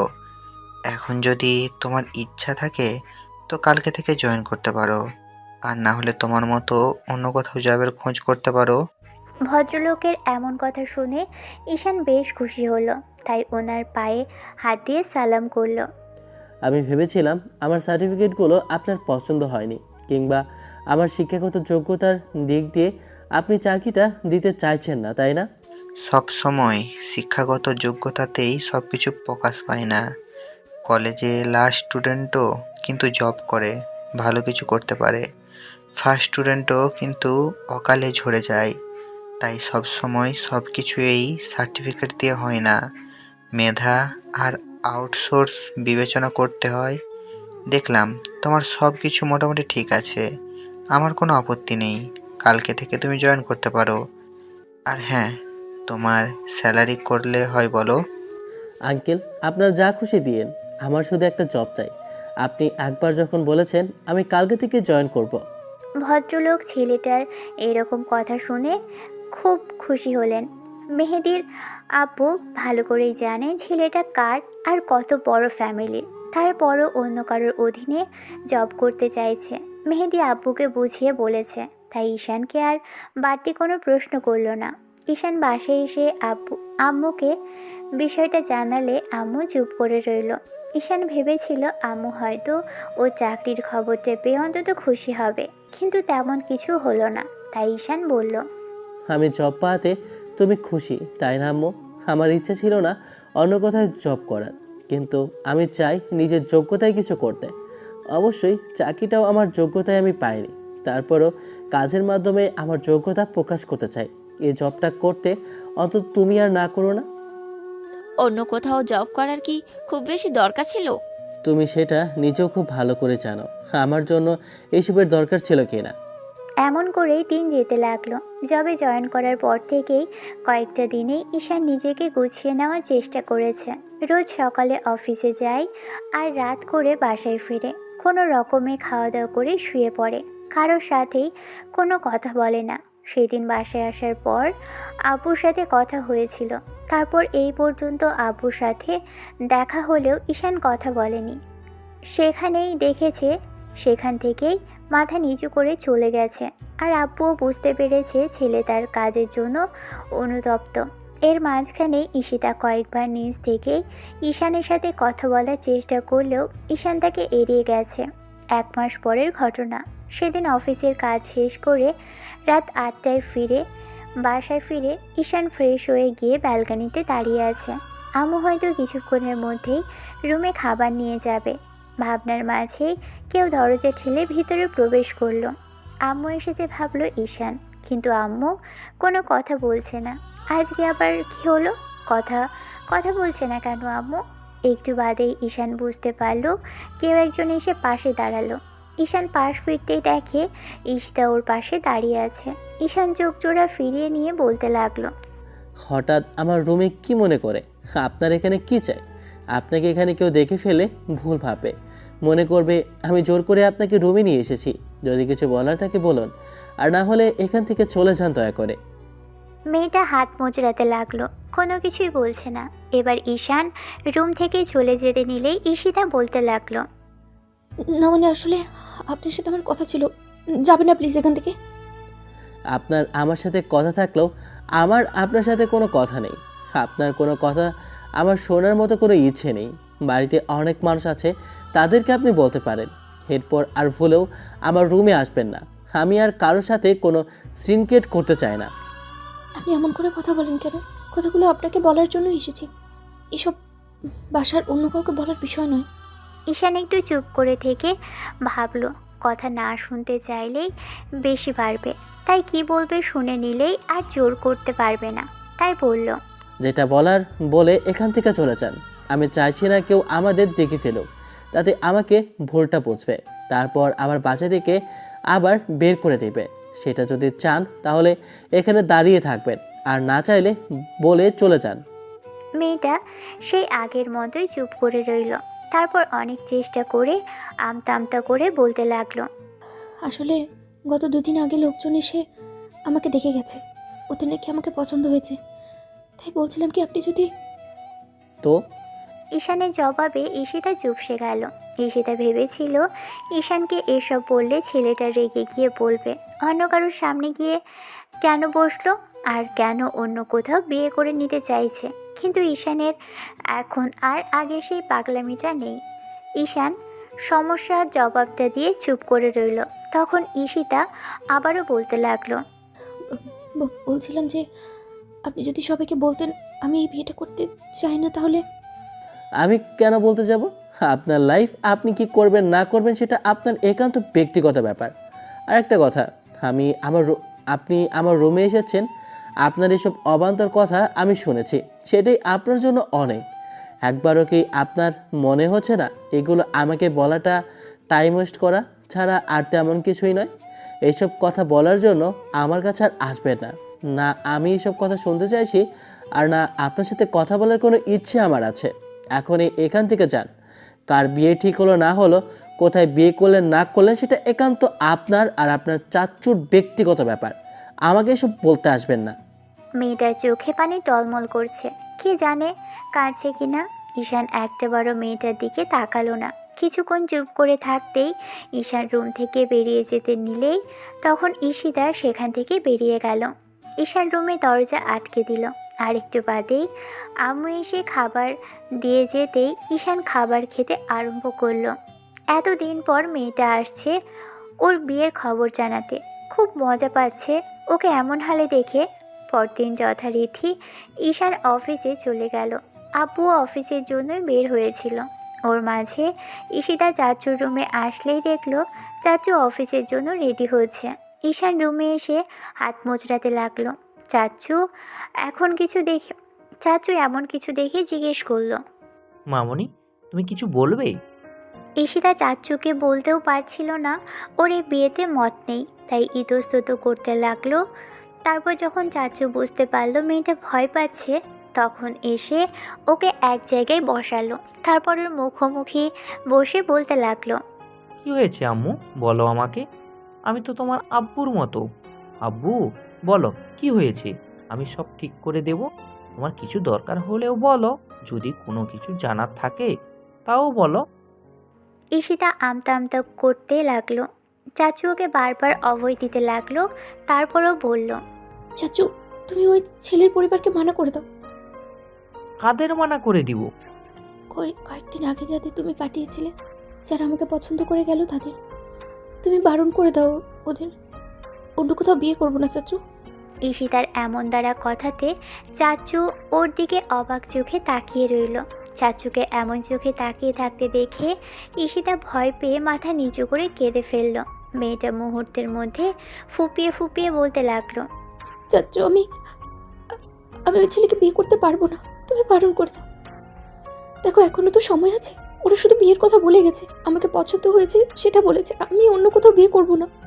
এরই মাঝে আম্মুর রুমে এসেছে আর চুপচাপ ঈশিতার কথা শুনতে লাগলো। চাচু ঈশিতার চোখের পানি মুছে দিল। তারপর একটু হাসার চেষ্টা করে বলতে লাগলো, ঠিক আছে, আমি ওদের বারণ করে দেব। বলবো আমার মেয়েটা ওদের ছেলেকে বিয়ে করতে পারবে না, কারণ ওই ছেলেকে তোমার পছন্দ না। কিন্তু আমাকে একটু বলো, তুমি কাকে বিয়ে করতে চাও? নাকি বিয়েটাই করতে চাও না এখন? না হলে আমি অন্য কারোর সাথে কথা বলি, তাদেরকে বাসায় পাঠাই, তারা তোমাকে দেখে যাক। না চাচু, অন্য কাউকে পাঠাতে হবে না। আমি অন্য কাউকে বিয়ে করবো না। কাউকে আমার পছন্দ না, আর কাউকে বাসায় আসতে হবে না। তুমি এসব বন্ধ করে দাও। আ- আমি আমি অন্য কাউকে বিয়ে করতে পারবো না। সেটা না হয় ঠিক আছে, কিন্তু কেন বিয়ে করবে না আম্মু? কার জন্য বিয়েটা করবে না?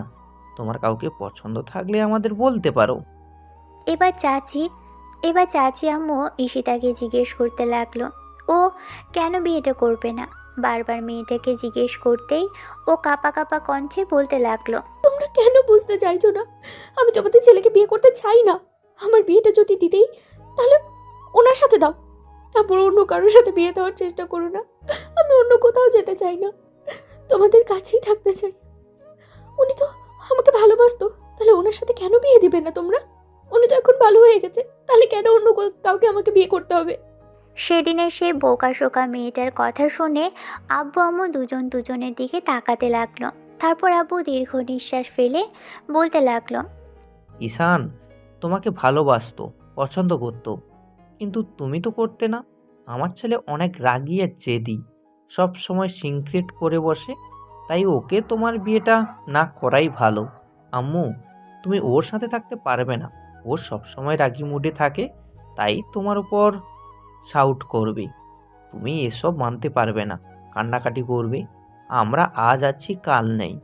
আমি এমন একজনের হাতে তোমাকে তুলে দিতে চাই, যে তোমাকে সব সময় আগলে রাখবে, তোমার সাথে কখনো জোরে কথা বলবে না, যেমনটা তোমার আব্বু আম্মু করতো না। তুমি ভেবেচিন্তে বলো কি করতে চাও। উনি এখন তো আর আমার সাথে কথা বলছেন। আমি চেষ্টা করছি ওনার সাথে কথা বলে, কিন্তু উনি আমাকে এড়িয়ে যায়। আমার সামনেও আসতে চায় না, সব সময় একা থাকে। আগের মতো করে আমাকে আর ডাকে না, কথা বলে না আমার সাথে। আমি কথা বলার চেষ্টা করলেও আমার দিকে তাকায় না। কেন এরকম করে বলো তো? আমি বলছি তো অন্য কাউকে বিয়ে করবো না। ওনাকে বিয়ে করলে দেখবে উনি আবার আগের মতো আমার সাথে কথা বলবে। মামনি, এটা তোমার আবেগ। ঈশান তোমাকে ভালোবাসতো বলে এগুলো করতো। তুমি সেদিন ওকে রিজেক্ট করেছিলে, সেজন্য এখন আর এসব পাগলামি করছে না। তখন ঈশানের আবেগ কাজ করছে, তাই তোমাকে বিয়ে করতে চেয়েছিল, আর তুমি তো কোনো জবাব দেওনি। তারপর তোমার চাচু ওকে বাসা থেকে বের করে দিয়েছিল, সেজন্য কষ্ট পেয়েছে। আর যখন ফিরে এসেছে বুঝতে পেরেছে তুমি ওকে চাও না, তাই আগের মতো আর পাগলামি করছে না। তাহলে এখন এসব কেন বলছো যে আমার ছেলে আগের মতোই পাগলামিটা করুক? তুমি ওকে ভালোবাসো কিনা সেটা নিয়ে কনফিউশনে আছো, তাই তোমার এমনটা মনে হচ্ছে। মামনি, এগুলো বলার কোনো প্রয়োজন নেই। ঈশান ভালো হয়ে গেছে, আর এগুলো তো একটা পাগলামি ছিল। তোমার চাচ্চুর মতে এগুলো সাইকোগিরি, আর একটা সাইকো ছেলে কখনো তোমার মতো নরম মনের মেয়েকে ভালোবাসতে পারে না।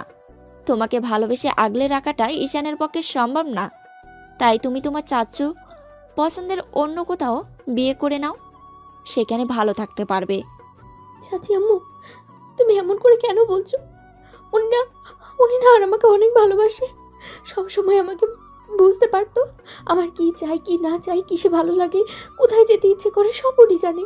কিন্তু বাসায় আসার পর এখন আর আগের মতো আমার সাথে দুষ্টুমিও করে না, আর নিজে থেকে কথাও বলে না। আব্বু চলে যাওয়ার পর উনি আমাকে ছিল যে আমাকে এতটাই বুঝতে পারে, কিন্তু এখন তো আর কথাই বলছে না। তোমরা কেন বুঝতে চাইছো না যে ওনার জন্য আমার কেমন যেন খারাপ লাগে? আমি বুঝতে পারি ওনার জন্যই আমার লাগছে, কিন্তু কেন যে ওনাকে বলতে পারি না। এবার আব্বু আম্মু চুপ করে রইল। ঈশিতা কান্নাকাটি করে কথাগুলো অনেকক্ষণ যাবৎ ওদের সামনে বলতে লাগলো। সেদিন রাতে ঈশান বাসায় আসার পর যখন ডাইনিংয়ের কাছাকাছি আসলো, দেখলো আব্বু আর ভাইয়া ডাইনিংয়ে বসে চা খাচ্ছে আর কিছু একটা আলোচনা করছে। ঈশান ওদের দেখেও রুমে চলে আসলো। ফ্রেশ হয়ে বসে আছে, এরই মাঝে আম্মু এসে ওকে বলল আব্বু নাকি ওর সাথে কথা বলবে। আব্বু ডেকেছে শুনে ভাবলো আবার কি কোনো অন্যায় করলো যার জন্য আব্বু ওকে ডাকলো। আম্মু ঈশানকে খাবার টেবিলের সামনে নিয়ে আসলো। আম্মু সবার সাথে খাওয়ার জন্য অনেক জোর করার পর ছেলেটাকে খাওয়াতে পারলো।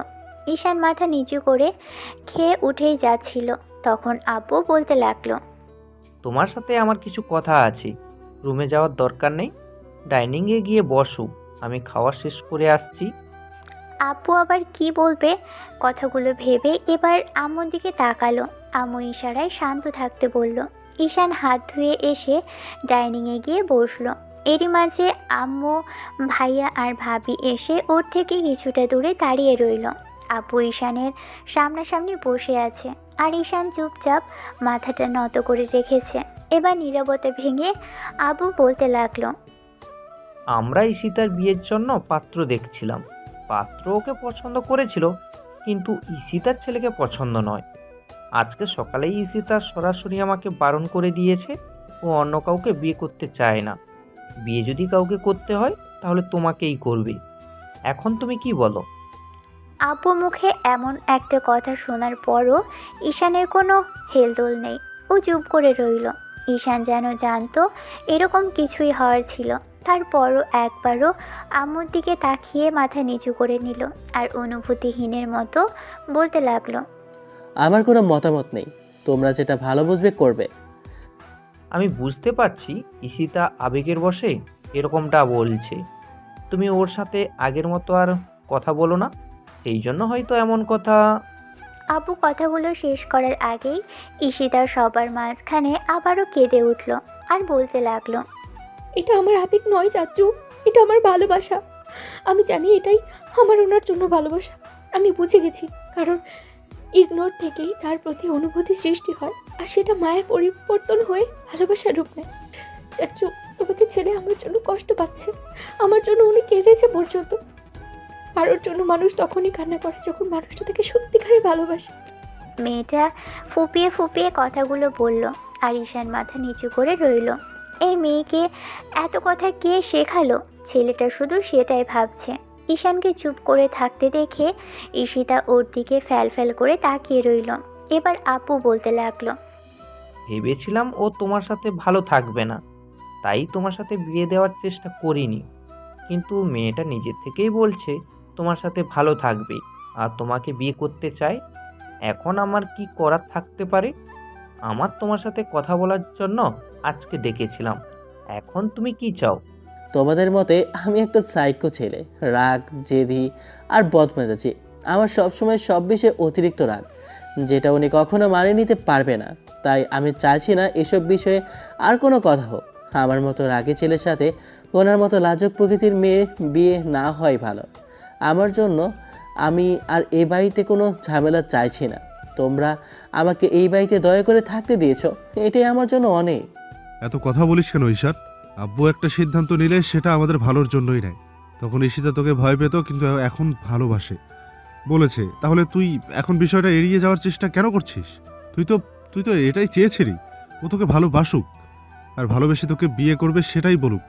সেদিন এসব ভয় বলতে পারেনি, এখন বলছে। তাহলে তোর বিয়ে করতে সমস্যা কোথায়? ঈশান চুপ করে রইল। ঈশিতার দিকে আপু একবারও তাকিয়ে দেখলো মেয়েটা হেঁচকি তুলছে, আর ছেলেকে আবারও জিজ্ঞেস করলো, তুমি কি বলতে চাইছো? তুমি ওকে বিয়েটা করবে না, তাই তো? আপু, তোমরা যেটা ভালো মনে করো। আমার বরাবরই তোমার ওপর আস্থা ছিল, তাই এখনও থাকবে। বাবা হিসেবে তুমি আমার উপর থেকে আস্থা হারিয়েছিলে, আমাকে অন্যরকম কিছু ভাবতে। এখন যদি ভালো মনে করো তাহলে তোমার যেটা সিদ্ধান্ত নিতে পারো। যদি মনে হয় উনি এই বাড়িতে আমার সাথে থাকতে পারবে, তাহলে বিয়েটা দিবে কি না দিবে তোমাদের একান্ত ব্যক্তিগত ব্যাপার। আমি এসব বিষয়ে ওনার সাথে কোনো কথাও বলতে চাইছি না, আর এড়িয়ে যাওয়ার চেষ্টা করছি না। অবশ্য এই বাড়ির একজন সদস্য বলে আমি নিজেকে মনে করছি না। আমার কোনো মতামতের কিংবা চাওয়া পাওয়ার মূল্য তোমাদের কাছে নেই, তাই তোমরা যেটা ভালো মনে হয় করো। ঈশিতা ঈশানের দিকে ফ্যালফ্যাল করে তাকিয়ে রইল। ঈশান এরকম কথা বলবে ঈশিতা সেটা ভাবতে পারেনি। ঈশিতা ভেবেছিল ও ঈশানের প্রতি ভালোবাসাটা প্রকাশ করলে হয়তো ঈশান ওর সাথে কথা বলার চেষ্টা করবে আর বুঝতে পারবে ঈশিতা ওকে সত্যিই ভালোবাসে। কিন্তু ঈশিতা আবেগের বশে ভালোবাসার কথাটা বলল। ঈশান সেটা বুঝতে পেরেই চুপ করে রইল। ঈশিতা এখন বুঝতে পারছে ঈশান হয়তো সেদিনের জন্য রেগে আছে, তাই ঈশানের সাথে কথা বলার চেষ্টা করলো, কিন্তু ঈশান কোনো জবাব দিল না। এরপর মাঝে একটা সপ্তাহ কেটে গেছে। চাচু ছেলেপক্ষকে বারণ করে দিয়েছে ঈশিতা বিয়েতে রাজি নয়। চাচুর এমন একটা কাজে ঈশিতা যেন স্বস্তির নিঃশ্বাস নিতে পারছে। তারপরও বারবার কেঁদে কেঁদে চাচুর কাছে একটা কথাই বলছে, যদি বিয়ে কাউকে করতে হয় সেটা ওনার ছেলেকেই করবে। কিন্তু চাচু একটাবারও ভেবে দেখছে না ওরা দুজন দুজনকে ভালোবাসে। ঈশিতা সেদিন ভয়ের কারণে প্রকাশ করতে পারেনি ঈশানকে ভালোবাসে, আর আজকে যখন প্রকাশ করলো তখন ঈশান নিজেকে গুটিয়ে নিয়েছে। ঈশিতা হাজারবার চেষ্টা করেও ঈশানের সাথে কথা বলতে পারেনি। ঈশান বরাবরের মতোই ওকে এই বিষয়ে এড়িয়ে যাওয়ার চেষ্টা করলো, যার জন্য ঈশিতা প্রতিনিয়ত কান্না করে চলেছে। আম্মু বিষয়টা সামনে থেকে দেখে আব্বুকে জানালে তখন উনি বললেন, এখন তুমি আমাকে কি করতে বলছো? কি করলে ভালো হবে সেটা বলো, আমি সেটাই করব। এই মুহূর্তে আমি কিছু ভাবতে পারছি না। তোমার ছেলে গাছাড়াভাবে প্রশ্নের জবাব দেয়, তাহলে আমি কি করে এত গুরুত্বপূর্ণ বিষয়টা ওর উপর ছেড়ে দিই বলো? এসব তোমার জন্যই হয়েছে। তুমি যদি তখন ওকে কন্ডিশন দিতে ঈশিতাকে পাওয়ার জন্য, পাগলামি করা যাবে না। সব সময় ভালোভাবে থাকতে হবে, তাহলে ঈশান তোমার সব কথা শুনতো। কিন্তু আমার ছেলেটাকে তোমরা আজ অবধি বোঝার চেষ্টাই করনি। তুমি তো সবসময় ইচ্ছা আর মতামতটা নিজের মতো করে নিয়েছো। তোমার যেটা ভালো মনে হয়েছে সেটাই করেছো। নিজের ইচ্ছাটা সবার উপর চাপিয়ে দাও, কিন্তু একটাবার বোঝার চেষ্টা করো না যে ছেলে মেয়েদেরও আলাদা করে মতামত থাকতে পারে। সাপ্তাহিক ছুটির দিন শুক্রবারের ঘটনা। ঈশান আব্বুর সামনে এসে মাথা নিচু করে বসে আছে। ঈশিতা ওর পাশেই দাঁড়িয়ে কেঁদেই চলেছে। ঈশান কোনো কথা বলছে না দেখেই ঈশিতা বলতে লাগলো, আমি কষ্ট পাচ্ছি, আপনার সেটা দেখতে ভালো লাগছে তাই না? আপনি না চাইতেন আমি যেন কষ্টটা না পাই, সব সময় আমাকে আঁকলে রাখতেন, তাহলে এখন কেন এমন করছেন এগুলো? আমার ভালো লাগছে না কিছু ঈশান। আপনি আপনি চুপ চুপ করে থাকেন, তাতে আমার খারাপ লাগছে। আপনি কি সেটা বুঝতে পারছেন না?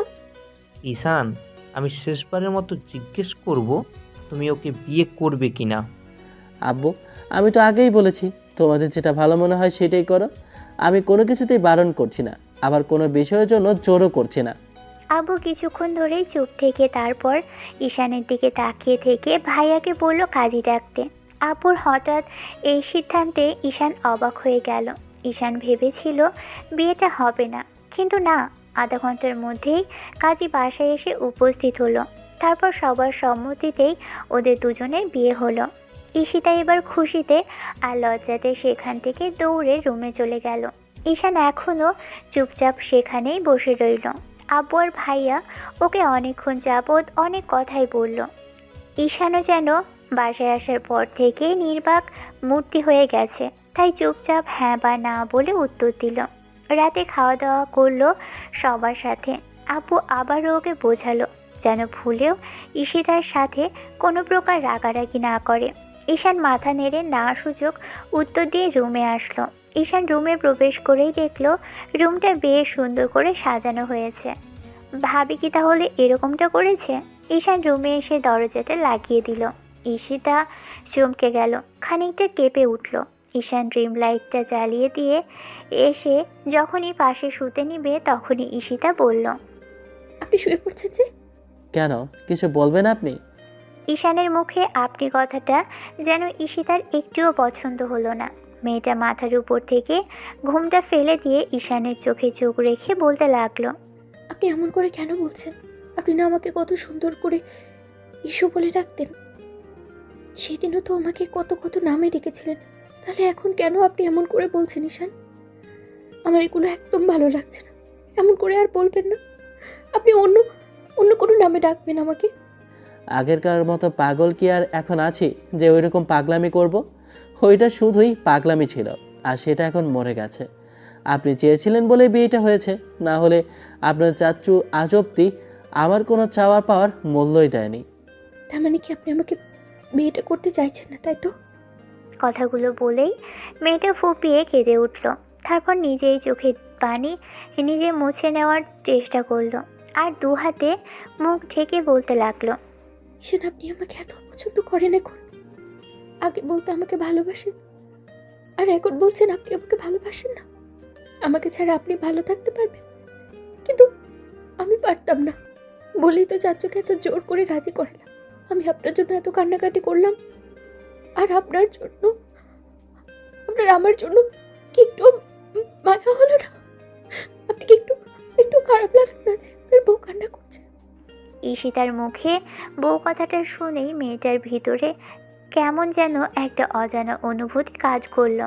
ঈশান একটু চুপ করে থেকে তারপর কিছুটা হাসার চেষ্টা করে বলতে লাগলো, সেদিন তো সব কিছু আপনি নষ্ট করে দিয়েছিলেন, তাহলে এত সহজে সব কিছু ফিরে পাওয়ার চিন্তা কিভাবে করেন? আমি সহজ সরল স্বাভাবিক টাইপের, সেজন্য আমার থেকে আজকে কোনো সিনকেট পাচ্ছেন না। আমার জায়গায় অন্য কেউ হলে এই বিয়েটা তো করতোই না, উল্টো আপনার সাথে রাগারাগি করতো। তাহলে আপনিও করুন, দরকার পড়লে আমার গায়ে হাত তুলুন। আমি ভুল করেছি সেটা বুঝিয়ে দিন, তারপর এরকম চুপ করে থাকবেন না ঈশান। আপনার এই চুপ করে থাকাটা আমার মোটেও পছন্দ না। আমার বড্ড বেশি কষ্ট হয় এইসব মেনে নিতে, আপনি সেটা বুঝতে পারেন না। এবার ঈশান এগিয়ে এসে ঈশিতার চোখের পানি মুছিয়ে দিল। তারপর থুতনিতে ধরে মুখটা তুলে গালের এক পাশে হাত রেখে একটু হাসার চেষ্টা করতেই ঈশিতা এবারে যেটা ঈশানের সাথে করলো সেটা ঈশান কখনো কল্পনাও করতে পারেনি। মেয়েটা দু হাতে ঈশানের গলা চাপটে জড়িয়ে ধরলো আর ফুপিয়ে কেঁদে উঠল। কেমন করে যেন হাঁপিয়ে উঠছে মেয়েটা। ঈশিতার এমন কর্মকাণ্ডে ঈশান পাথরের ন্যায় শক্ত হয়ে চুপচাপ বোঝার চেষ্টা করলো ওর সাথে কী হচ্ছে। মেয়েটা কি সত্যিই ওকে জড়িয়ে ধরেছে, নাকি ও ভুল কিছু দেখছে? ঈশান বেশ অনেকটা সময় রেসপন্স করলো না। তখন ঈশিতা ওর শার্টটা দুহাতে খামচে ধরে বলতে লাগলো, ভুল করেছি সেদিন বুঝতে পারিনি। আপনার এই ছোট ছোট রাগ অভিমানগুলো যে আমার ভালোবাসা, আমি সেটা কখনো ভাবিনি। ভালোবাসা কেমন আমি জানি না, তবে এই ইগনোরগুলো আপনার পাল্টে যাওয়াতে যদি আমার কষ্ট হয়, আমার আবেগ ইমোশন প্রকাশ পায়, আপনার প্রতি মায়া কাজ করে, আপনি কেন ভালোবাসেন না সেটা বুঝতে চাই। তাহলে বলবো এই সবই আপনার প্রতি আমার ভালোবাসা ছিল, আর আমি এগুলো বারবার চাই, সারা জীবন চাই। তাই চাচুকে রাজি করিয়েছিলাম, কিন্তু আপনি নাকি আমাকে ভালোবাসেন। তাহলে কোথায় গেল আপনার সেই দিনের সেই ভালোবাসা? এখন আপনি আমাকে ভালোবাসতে পারছেন না কেন ঈশান? বুকে মুখ গুজে থাকা মেয়েটা হেঁচকি তুলে কাঁদছে। তাই ঈশান কিছুক্ষণ বাদে মেয়েটাকে কান্না থামানোর জন্য দুহাতে ওকে সাথে জড়িয়ে চেপে ধরল। মেয়েটার কান্না থামছে না, তাই ঈশান ওর মাথাটা বুকের মধ্যে শক্ত করে চেপে ধরে ওর মাথার কয়েকটা কিস করলো। সাথে সাথে ঈশিতা কেমন শান্ত হয়ে গেল, ওকে আরও শক্ত করে আঁকড়ে ধরলো। ঈশান ঈশিতাকে ছাড়িয়ে নিল। মেয়েটা চোখ মুখ কুঁচকে বন্ধ করে রেখেছে, হয়তো ভেবেছে ঈশান আরও কিছু করবে। কিন্তু আধা ঘন্টা পরও যখন কোনো স্পর্শ পেল না, তখন চোখ মেলে তাকালো। ঈশান ওকে ছেড়ে দিয়ে ওর মুখোমুখি শুয়ে পড়ল। দুজন মুখোমুখি শুয়ে আছে। ঈশান এখনও কোনো কথা বলছে না, আর ঈশিতা ড্যাব ড্যাব করে ওর দিকে তাকিয়ে রইল। ঈশান গভীরভাবে মেয়েটার মায়াবী আর লজ্জামাখা মুখটা দেখছে। ঈশিতা ঈশানের থেকে কোনো রেসপন্স না পেয়ে এত সব লজ্জা নিয়েও বলতে লাগলো। এমন করে কি দেখছেন? আসলে আমার বোকা সাইকো বইয়ের অনেক বুদ্ধি হয়েছে, সেটাই দেখছিলাম। আপনার যা খুশি বলেন, তারপর আমাকে এখন আদর করবেন, অনেক ভালোবাসবেন। আপনার ভালোবাসা আমার চাই ঈশান। ঈশান এবার তাচ্ছিলের হাসি দিল আর বলতে লাগলো। ওইটা আপনার মনে হচ্ছে, কিন্তু সত্যি যদি আমি এরকম কিছু করার চেষ্টা করি তাহলে আপনার উপর অনেক বাজে প্রভাব পড়বে। আপনি মুখে বলছেন, তারপরেও এগুলোর কিছুই আপনি মন থেকে মেনে নিতে পারবেন না। আমি যদি কোনোভাবে আপনাকে স্পর্শ করি তাহলে আপনার খারাপ লাগবে, আর তখন মনে হবে আমাকে বিয়ে করাটা আপনার ভুল ছিল। ওই রকম কিছু মনে হবে না। স্বামী স্ত্রীর মধ্যে ভালোবাসা অন্যরকম হয়, সেটা আমি জানি। স্বামী স্ত্রীকে কেমন করে ভালোবাসে আমি বুঝি সেটা। ভাইয়া ভাবিকে ভালোবেসেছে, তাই তো ওদের বেবি আসবে। তেমনি করে আপনিও আমাকে ভালোবাসবেন, আদর করবেন, দেখবেন আমাদেরও একটি বেবি আসবে। এবার ঈশান বুঝতে পারলো এই মেয়েটার এরকম পাগলামির কারণ আসলে কি। তাহলে এজন্যই মেয়েটা এত জোর করা হলো ওকে। সে সেই বোকা মেয়ের কিনা এমন কিছু চাই। ঈশান অনেকটা অবাক হয়ে মেয়েটার দিকে এক ধ্যানে তাকিয়ে রইল। মেয়েটা ওর চোখে চোখ রেখে তাকিয়ে আছে, কিছু বোঝানোর চেষ্টা করছে। এই চোখের চাহনিতে ঠিক কতটা গভীরতা আছে ঈশান সেটা বুঝতে পারছে না। তবে কিছুক্ষণ যাবৎ মেয়েটার দিকে তাকিয়ে থেকে একটা দীর্ঘ নিঃশ্বাস ফেলে বলতে লাগলো। ওদের মাঝে ভালোবাসা আছে বলে হয়েছে, এখন আপনি ঘুমিয়ে পড়ুন, পরে এসব নিয়ে ভাবা যাবে। ওদের মাঝে ভালোবাসা আছে, তাহলে কি আমাদের মাঝে নেই? আপনি আমাকে ভালোবাসেন আর আমিও আপনাকে ভালোবাসি। ওসব পরের কথা, এখন ঘুমিয়ে পড়ুন। আপনি পাগলামি করে এসব বলছেন। এই ভালোবাসার ঠিক কতক্ষণে যন্ত্রণা আর কষ্ট হয় সেটা আপনি জানেন না। তারপর যখন জানবেন তখন আপনার মনে হবে যে এসব নিয়ে না ভাবাটাই ভালো ছিল। আমি তো ভাবতে চাই, আমি চাই তো আমাদের বেবি আসুক, কেউ আমাকে আম্মু বলে ডাকুক। আপনি কেন আমাকে দেবেন না বলেন? আমি দেখতে সুন্দর না? আমি কি আপনার বউ হিসেবে পারফেক্ট না ঈশান? আপনি বুঝতে পারছেন না যে আপনি নিজেই এখনও এক প্রকার বাচ্চা, আর এটা আপনার সেই বাচ্চামি ছাড়া কিছুই নয়। আপনি আগের মতো আর আমাকে ভালোবাসেন না, তাই না? সেদিন অনেকটা ভয় পেয়ে গেছিলাম বলেই চুপ করেছিলাম। সেই জন্য আপনি আমার উপরে প্রতিশোধ নিচ্ছেন। আপনি আমাকে মারুন, বকুন, তারপরে চুপ করে থাকবেন না। প্লিজ ঈশান, আমাকে আগের মতো করে ভালোবাসেন। আপনি এরকম চুপ করে থাকলে আমার ভালো লাগে না। এখন আমাকে আগের মতো করে বোঝার চেষ্টা করেন না। আমার কখন কি চাই, কখন খারাপ লাগে, কখন ভালো লাগে আপনি একটু বুঝতে চান না। কে বলেছে ভালোবাসি না? আগে হয়তো সেটা প্রকাশ করতাম, আর এখন প্রকাশ করছি না। কিন্তু তুমি তো বুঝতে পারছো ইস্যু। ঈশানের মুখে তুমি আর ইস্যু কথাটা শুনে ঈশিতা থমকে গেল। ঈশান ওর চোখের পানি মুছে দিয়ে ওকে একটু নিজের দিকে টানতেই ঈশিতা এসে ওকে জড়িয়ে ধরল। আবারও সেই আগের মতো ওর বুকে মুখ গুজে দিল আর বারবার ফুপিয়ে উঠতে লাগলো। ঈশান মেয়েটাকে বুকের মাঝে চেপে ধরে মাথায় হাজারটা চুমু দিল আর কানের কাছে মুখ নিয়ে বলতে লাগলো। একটা বাচ্চাকে কি করে আরেকটা বাচ্চা গিফট করবে ইস্যু? তুমি বাচ্চা সামলাতে পারবে না, তখন মনে হবে এরকম কাজ কেন করেছিলে আজকে। আমি সব পারবো, আপনি একবার দিয়ে তো দেখুন। আমি সব সময় ওকে আগলে রাখবো, যেমন করে আপনি আমাকে আগলে রাখেন ঈশান। এর জন্য তোমাকে অনেক কষ্ট সহ্য করতে হবে ইস্যু, আর আমি জানি তুমি এই কষ্টটা সহ্য করতে পারবে না। এসব না বলে এখন ঘুমাও, অন্য কোনো সময় এগুলো নিয়ে ভাবা যাবে। অন্য কোনো সময় নয়, এখনই ভাবতে হবে। এখনই আদর করবেন আপনি আমাকে। যদি না করেন তাহলে কিন্তু আমি রুম থেকে বেরিয়ে যাব, আপনার কাছেও আসবো না। আর আমি জানি আপনি আমাকে এখনও অনেক বেশি ভালোবাসেন, কিন্তু সেটা বলতে চাচ্ছেন না। আমি যদি আপনার লাইফ থেকে চলে যাই তাহলে। ঈশিতা কথাটা শেষ করার আগেই ঈশান ওকে বুকের সাথে আবারও শক্ত করে চেপে ধরে বলতে লাগলো। একবার যখন পেয়েছি আর কোথাও যেতে দেবো না ইস্যু।